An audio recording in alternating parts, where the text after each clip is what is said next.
요즘 같은 불경기에도 애견이나 키즈 펜션은 여전히 인기가 많죠. 그래서인지는 몰라도 새롭게 펜션을 차리려는 분들도 애견이나 키즈 펜션에 관심이 많으시더군요. 실제로 저희가 창업을 대행했던 여러 종류의 펜션 중에도 애견이나 키즈 펜션의 성과가 가장 좋았죠. 특히 애견 펜션은 풀빌라 창업 비용의 절반 정도만 써도 제법 번듯한 펜션을 만들 수 있었습니다. 그런데도 예약률이나 매출은 풀빌라 펜션과 엇비슷할 정도로 효율이 높았죠. 키즈 펜션도 마찬가지입니다.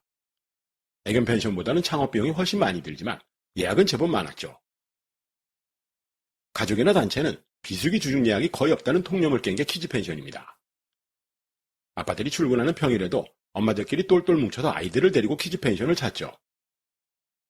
그래서 제대로 만든 키즈 펜션은 애견 펜션이나 풀빌라 못지않게 예약이 많습니다. 그렇다면 이런 인기의 비결은 과연 뭘까요? 일단 양쪽 모두 극단적으로 숫자가 적습니다. 이미 전국에 4만여 개의 펜션이 있다고는 하지만 애견이나 키즈 펜션은 아직까지도 1000여 개를 넘지 못했죠. 그나마 사람들 입에 오르내리는 펜션의 숫자는 훨씬 적습니다. 애견 전문 펜션은 150여 개 정도고 엄마들에게 인기 많은 키즈 풀빌라도 100여 곳을 조금 넘죠. 애완견 인구가 1500만을 훌쩍 넘었고 출산율이 많이 줄었다고는 해도 어린 자녀를 둔 엄마들의 숫자를 생각하면 턱없이 부족합니다. 그렇다고 애견이나 키즈 펜션을 차린다고 무작정 장사가 잘 되는 것도 아니죠. 전국을 통틀어 비수기 주 중에도 자기가 가진 객실의 절반 이상을 파는 수익형 펜션 비율은 양쪽 모두 20-30% 수준입니다. 물론 다른 종류의 펜션들보다는 높은 편이지만 어마어마한 수요에 비해서는 실망스럽죠. 그래서 애견이나 키즈 펜션도 나름의 독특한 컨셉이 있어야 성공합니다. 하지만 너무 어렵게 생각할 필요는 없습니다. 커플이나 가족 펜션보다 남들과의 차별화는 훨씬 손쉽죠. 커플이나 가족은 불특정 다수를 상대하지만 애견이나 키즈 펜션은 손님들의 성격이 분명합니다. 반려견을 끔찍이 여기는 애견인들과 육아에 지친 엄마들을 위해서 만들어진 펜션들이죠. 그런데 여기서 놓치지 말아야 할 사실이 있습니다. 애견이나 키즈 펜션을 만들 땐 건축이나 인테리어보다는 소비자들의 필요와 요구에 집중해야 한다는 점이죠. 애견 펜션은 반려견 문화에 대한 깊은 이해가 필요하고 키즈 펜션은 엄마들의 마음을 꿰뚫어야 합니다. 이런 면에서 보면 커플이나 가족 펜션과는 전혀 다르게 접근해야 우리만의 독특한 컨셉을 만들어낼 수 있죠. 그렇다면 도대체 어떤 점에 주목해야 할까요?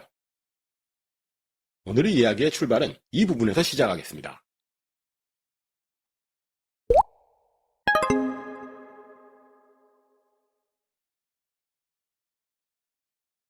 우리는 단순히 애견 펜션이라고 퉁쳐서 부르지만 애견과 펜션이라는 단어 사이에는 다양한 명칭이 붙습니다. 단순히 강아지를 데리고 방에 들어갈 수 있는 애견 동방 펜션이 있고 애견 풀빌라라고 간판을 건 곳도 많죠. 하지만 저는 평소에 아무도 쓰지 않는 애견 전문이라는 표현을 자주 씁니다. 그렇다면 애견 전문 펜션은 어떤 곳일까요?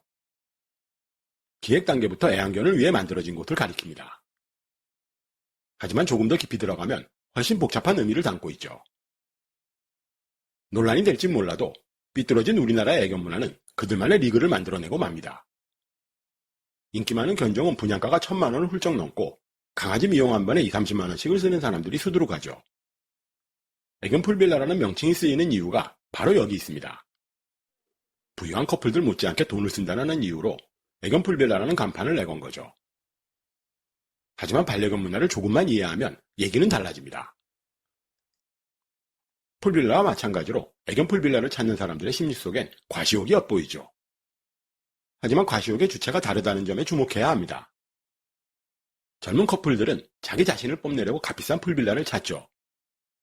이와 정반대로 애견 풀빌라는 세상 예쁜 우리 강아지를 뽐내고 싶은 사람들만 옵니다. 쉽게 말해서 풀빌라와 애견 펜션은 이용 목적 자체가 다르다는 얘기죠. 심지어 애견 풀빌라라고 이름 붙은 곳 중에 상당수는 젊은 커플들을 상대하다가 간판을 바꾼 경우가 무척 많습니다. 그래서 엄밀히 말하면 애완견을 위한 시설로 보긴 힘들죠. 그렇다면 애견 전문 펜션은 어떤 점이 다를까요? 애견 전문 펜션은 하나부터 10까지 애완견에 초점을 맞춰 만들어집니다. 운영 방식도 애견 풀빌라나 애견 동반 펜션과는 완전히 다르죠. 애견 전문 펜션은 단지 집에서 강아지를 기르는 사람들을 노리고 만들어서는 안 됩니다. 온라인 커뮤니티를 중심으로 활동하는 극성스러운 애견인들을 노린 전략적인 운영 방식이 필요하죠. 그래서 애견 펜션을 차릴 때는 애완견 커뮤니티의 최신 트렌드를 유심히 관찰할 필요가 있습니다. 애완견을 키우는 사람들에게 인기 많은 펜션은 어떤 곳인지 알아보는 건 물론이고 그들 사이에서 화제가 되고 있는 애견 관련 용품도 자세히 살펴봐야 합니다. 이런 노력을 통해 우리 펜션의 수준을 한 단계 더 고급스럽게 끌어올릴 방법을 찾아야 하죠. 그리고 당연히 이런 고급화 역시 사람 중심이 아니라 애견 관련 시설이나 용품에 초점을 맞춰야 합니다.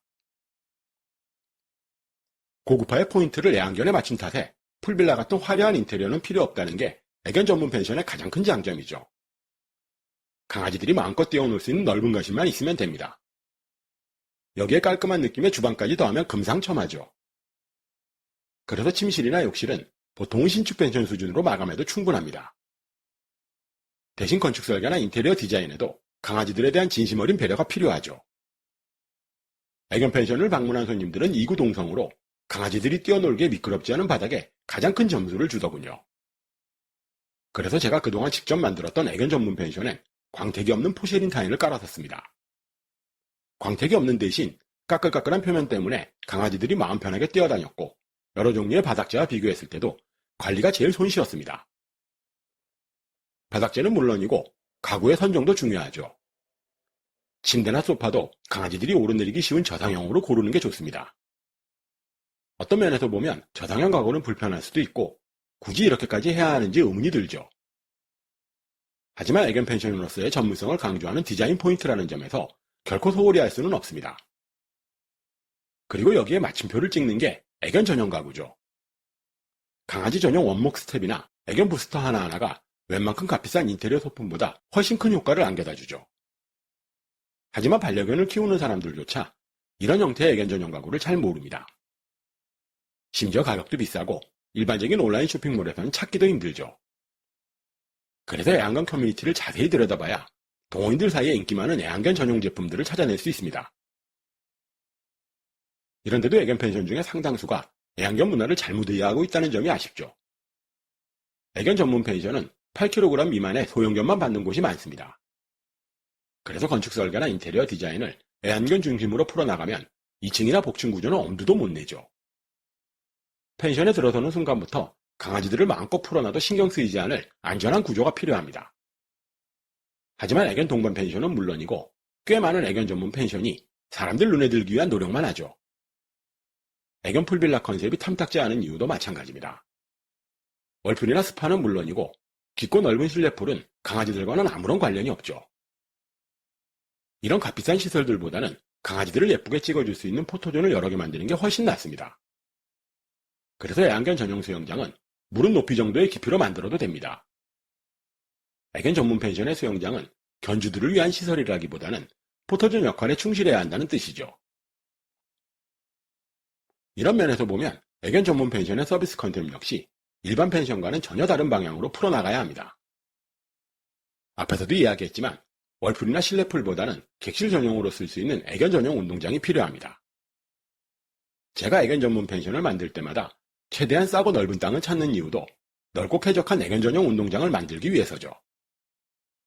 사람들이 애견 펜션을 찾는 이유는 강아지들을 데리고 자신들만의 오붓한 시간을 보내기 위해서입니다. 그래서 천연잔디가 깔린 애견 전용 운동장은 예약의 우선순위 중에 가장 큰 비중을 차지하죠. 그뿐만 아니라 애견 전용 운동장 곳곳에 예쁘게 꾸민 포토존까지 만들면 장사 준비는 끝납니다.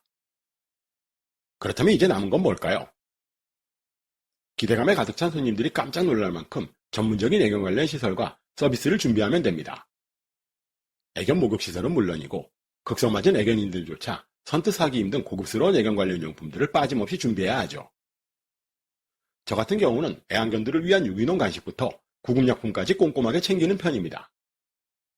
그리고 이런 노력이 하나둘 쌓였을 때 우리 펜션의 애견 커뮤니티에 큰 화제를 불러일으키죠. 아무리 광고비를 쏟아부어도 별다른 효과를 얻지 못하는 커플 펜션이나 풀빌라와는 다른 점입니다. 비싼 돈을 들여 건물을 짓고 인테리어에 신경을 쓰지 않아도 애완견 문화에 대한 이해만으로 고수익을 올릴 수 있다는 게 애견 전문 펜션의 가장 큰 장점입니다. 그렇다면 키즈 펜션은 어떨까요? 비슷한 듯 다른 면이 많죠.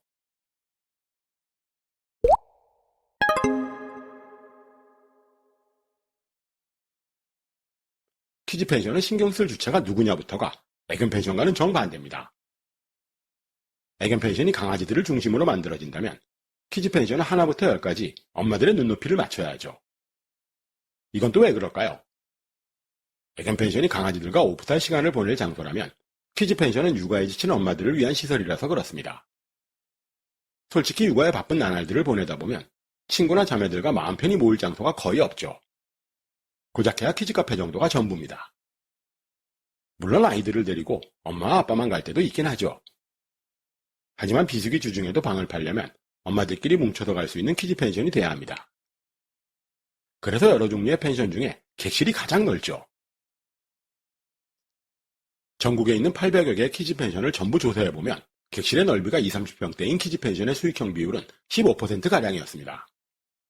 아예 방 크기가 20평 미만인 곳들보다 수익형 펜션 비율이 낮았죠. 하지만 이와 정반대로 100평 이상 크기의 키즈 펜션 중에 60% 이상은 비수기 주중에도 객실을 절반 이상 팔더군요. 물론 이런 통계를 믿지 못하는 분들도 계실 겁니다.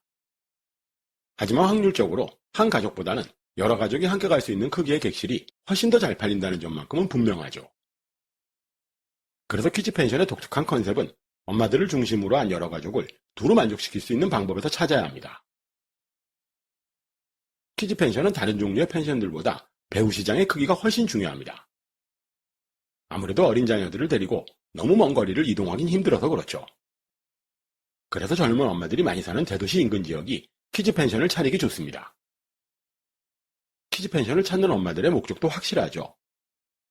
아이들이 실컷 뛰어놀고 지쳐 떨어지면 그때부터가 엄마들을 위한 시간이 시작됩니다. 그래서 실내풀이나 놀이기구를 뺀 나머지 모든 시설은 엄마들을 위해 만들어져야 하죠. 하지만 가성비 역시 놓치지 말아야 합니다. 규모가 큰 키즈 펜션은 비수기 평일에도 4, 50만 원 정도는 되지만 엄마들이 요금을 나눠서 내기 때문에 큰 부담은 없죠. 하지만 아이들을 데리고 나들이 가는 비용과 엇비슷해야 손쉽게 객실을 팔 수 있습니다. 여러 가족이 모여서 가는 키즈 펜션은 객실의 크기가 상당하죠. 조만간 따로 소개하겠지만 제가 기획 설계한 키즈 풀빌라는 객실의 크기가 100평이 넘습니다. 그래서 건축 설계나 인테리어 포인트도 주방과 거실로 잡았죠. 객실의 크기가 커도 12명이 넘는 인원이 편안하게 쓰려면 주방이나 거실이 차지하는 공간은 충분해야 합니다. 동선을 짤 때도 주방이나 거실에서 잠시도 아이들에게 눈을 떼지 않아도 되는 구조로 짭니다. 대신 일반적인 가족 펜션과는 달리 모든 활동이 실내에서 이루어질 수 있는 폐쇄형 구조가 알맞죠. 넓은 실내에 갖가지 시설을 갖춰 아이들과 함께 즐거운 시간을 보낼 수 있게 설계했다는 뜻입니다. 보통은 풀빌라 컨셉에 높은 점수를 주지 않지만 키즈 펜션을 만들 땐 풀빌라 컨셉을 고집하는 편입니다. 짧은 시간에 아이들이 원 없이 놀기엔 실내 풀만한 시설이 없죠. 대신에 공간이 부족하다고 야외 수영장을 만드는 건 반대합니다. 사시사철 이용하기도 힘들고 아이들 건강까지 생각하면 실내 풀을 갖춘 풀빌라 컨셉이 훨씬 나아서 그렇죠. 놀이시설도 마찬가지입니다. 정글짐이나 다양한 놀이기구를 골고루 갖추려면 객실의 크기는 자연스럽게 늘어나죠. 제가 100평 넘는 객실을 설계할 수밖에 없었던 배경도 이 모든 시설을 하나의 공간에 집어넣기 위한 어쩔 수 없는 선택이었습니다. 키즈 펜션의 서비스도 애견 펜션과 비슷하죠. 애견 펜션과 마찬가지로 숯불 바베큐보다는 전기 그릴을 쓰는 게 좋습니다. 한 가지 다른 점이 있다면 실내 바베큐장을 따로 둬야 한다는 점이죠. 커플이나 가족은 물론이고 애견 펜션도 관리상의 문제로 웬만하면 야외에 바베큐장을 따로 둡니다. 하지만 아이들을 데리고 바베큐를 즐기려면 키즈 펜션만큼은 실내에 바베큐장을 만드는 게 좋죠. 대신 거실이나 주방과 완벽하게 분리하고 충분한 환기시설을 갖춰 냄새나 기름기가 실내로 유입되지 않도록 설계해야 합니다. 키즈 펜션은 아이들을 위한 유기농 간식이나 영유아 전용 제품도 빠짐없이 준비해야 젊은 엄마들에게 좋은 인상을 안겨줄 수 있죠. 그래서 젊은 엄마들의 온라인 커뮤니티를 자주 들어가 봐야 합니다. 온라인 공간에서 엄마들의 입에 오르내리는 유명한 제품이나 최근의 트렌드를 꼼꼼하게 파악해야 성공할 수 있죠. 이미 키즈 펜션의 시설은 상향 평준화된 지 오래라 이런 사소한 서비스 하나하나로 예약할 확률은 크게 달라진다는 사실을 기억하시면 좋겠습니다.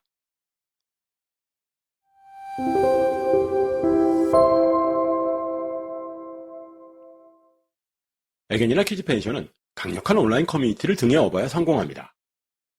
반려견을 키우는 애견인들이나 젊은 엄마들이 원하는 점들을 파악해 우리가 만들 펜션에 오롯이 담아내야 한다는 뜻이죠. 커플이나 가족 펜션도 마찬가지입니다. 시작이 반이라고 내가 운영할 펜션에 어울리는 컨셉만 정해도 사업 준비는 거의 끝납니다. 그렇다면 이제 남은 건 뭘까요? 내가 가진 예산과 역량을 파악해 힘에 부치지 않는 규모를 정해야 하는 일이죠.